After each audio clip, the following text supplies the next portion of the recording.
दशा माता की कहानी। दशा माता के कोप से बचाएगी यह पुरानी कथा। दशा माता वर्ग की प्राथमिक कथा के अनुसार प्राचीन समय में राजा नल और दमयंती रानी सुखपूर्वक राज्य करते थे। उनके दो पुत्र थे। उनके राज्य में प्रजा सुखी और संपन्न थी। एक दिन की बात है कि उस दिन होली दशा थी। एक ब्राह्मणी राजमहल में आई और रानी से कहा, दशा का डोरा ले लो।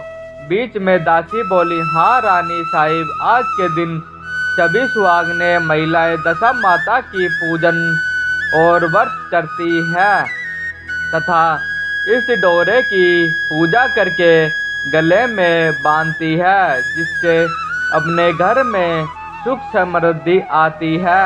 अतः रानी ने ब्राह्मणी से डोरा ले लिया और विधि अनुसार पूजन करके गले में बांध दिया। कुछ दिनों के बाद राजा नल ने दमयंती के गले में डोरा बंधा हुआ देखा। राजा ने पूछा, इतने सोने के गहने पहनने के बाद भी आपने यह डोरा क्यों पहना? रानी कुछ कहती इससे पहले ही राजा ने डोरे को तोड़कर जमीन पर फेंक दिया। रानी ने उस डोरे को जमीन से उठा लिया और राजा से कहा, यह तो दशा माता का डोरा था। आपने उनका अपमान करके अच्छा नहीं किया। जब रात्रि में राजा सो रहे थे तब दशा माता स्वप्न में बुढ़िया के रूप में आई और राजा से कहा, हे राजा, तेरी अच्छी दशा जा रही है और बुरी दशा आ रही है। तूने मेरा अपमान करके अच्छा नहीं किया। ऐसा कहकर बुढ़िया दशा माता अंतर्ध्यान हो गई। जब जैसे तैसे दिन बीतते गए वैसे वैसे कुछ ही दिनों में राजा के ठाट बाट हाथी घोड़े लाओ लश्कर धन धान्य सुख शांति सब कुछ नष्ट होने लगे। अब तो भूखे मरने का समय तक आ गया। एक दिन राजा ने दमयंती से कहा, तुम अपने दोनों बच्चों को लेकर अपने मायके चली जाओ। रानी ने कहा, मैं आपको छोड़कर कहीं नहीं जाऊंगी। जिस प्रकार आप रहेंगे उसी प्रकार मैं आपके साथ रहूंगी। तब राजा ने कहा, अपने देश को छोड़कर दूसरे देश में चले, वहाँ जो भी काम मिलेगा वही काम कर लेंगे। इस प्रकार नल दमयंती अपने देश को छोड़कर चल दिए। चलते चलते रास्ते में भील राजा का महल दिखाई दिया। वहाँ राजा ने अपने दोनों बच्चों को अमानत के तौर पर छोड़ दिया। आगे चलते तो रास्ते में राजा के मित्र का गांव आया। राजा ने रानी से कहा, चलो हमारे मित्र के घर चले।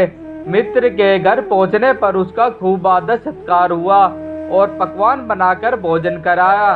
मित्र ने अपने सैन्य कक्ष में सुलाया। उसी कमरे में मोर की आकृति की गुट्टी पर मित्र की पत्नी का हीरा जड़ा कीमती हार टंगा था।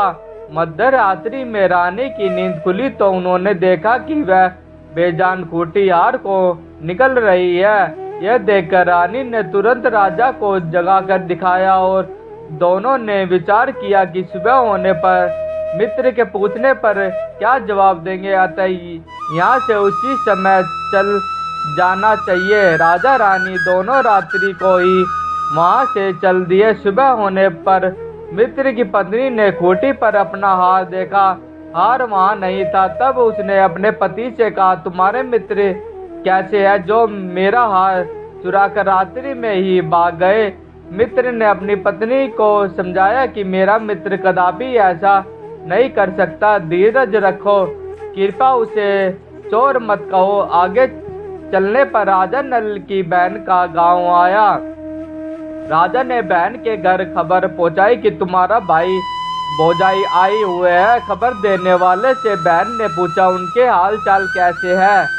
वह बोला, दोनों अकेले पैदल ही आए हैं तथा वह सुखी हाल में है। इतनी बात सुनकर बहन थाली में कंदा रोटी रखकर भैया भाभी से मिलने आई। राजा ने तो अपने हिस्से का खा लिया, परंतु रानी ने जमीन में गाड़ दिया। चलते चलते एक नदी मिली।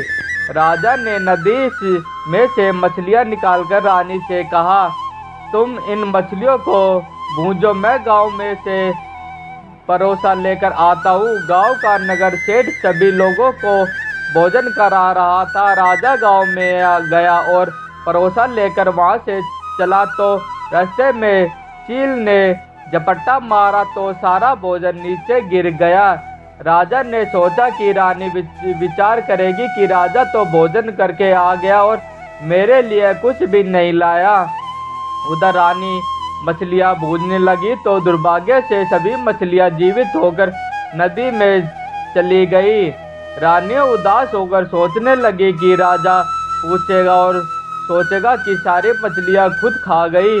जब राजा आए तो मन ही मन समझ गए और वहां से आगे चल दिए। चलते चलते रानी के मायके का गांव आया। राजा ने कहा, तुम अपने मायके चली जाओ, वहां दासी का कोई भी काम कर लेना, मैं इसी गांव में कहीं नौकर हो जाऊंगा। इस प्रकार रानी महल में दासी का काम करने लगी और राजा तेली के गान में काम करने लगा। दोनों को काम करते हुए दिन हो गए। जब होली दशा का दिन आया तब सभी रानियों ने सिर धोकर स्नान किया। दासी ने भी स्नान किया। दासी ने रानियों का सिर गूंदा तो राजमाता ने कहा, मैं भी तेरा सिर गूंद दूं। ऐसा कहकर राजमाता जब दासी का सिर गूंद ही रही थी तब उन्होंने दासी के सिर में पद्मा देखा। यह देखकर राजमाता की आंखें भर आई और उनकी आंखों से आंसू की बूंदें गिरी। आंसू जब दासी की पीठ पर गिरे तो दासी ने पूछा, आप क्यों रो रही है? माता ने कहा, तेरे जैसे मेरे भी बेटी है जिसमें सिर में भी पद्मा था, तेरे सर में भी पद्मा है। यह देखकर मुझे उसकी याद आ गई।